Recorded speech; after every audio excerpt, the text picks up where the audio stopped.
As one of my students reminded me today, we have been in quarantine for 313 days. And by we, I'm referring to my 5th grade class of emergent bilinguals. The COVID-19 pandemic has illuminated educational inequities across the globe.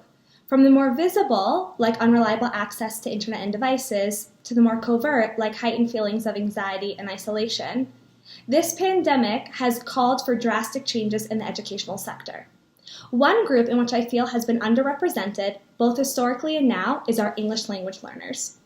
According to the Department of Education, there are currently 4.9 million children learning English in our school system, or 10% of our K-12 students. While this population has grown notably over the last 2 decades, federal attention has remained minimal. As is common in education, states and districts have had significant control in how they monitor, assess, and identify English learners.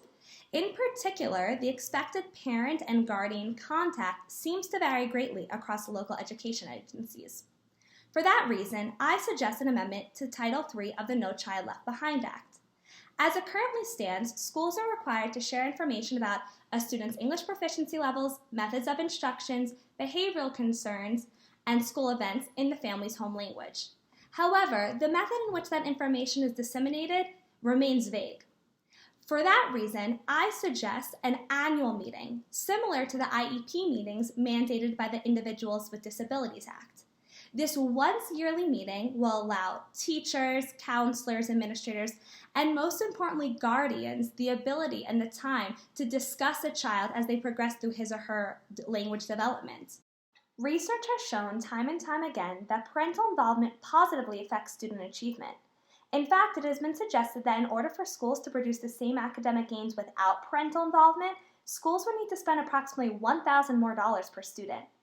This idea becomes especially noteworthy when considering children who live with at least one foreign-born parent are disproportionately likely to live in low-income families and attend Title I schools.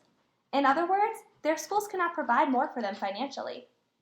And for that reason, let's invite guardians into conversations about their own children. Now more than ever, educators know the importance of school-family partnerships. I meet with one child twice a week so I get to listen to him read. I send another mother YouTube video links so her son can practice his listening skills.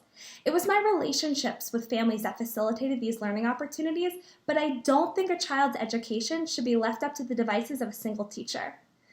Now, before I conclude, I ask you one thing. When considering children with disabilities, it is the expectation and law that parents are partnered with the school. Why can't we provide the same for our English language learners? Thank you for your time.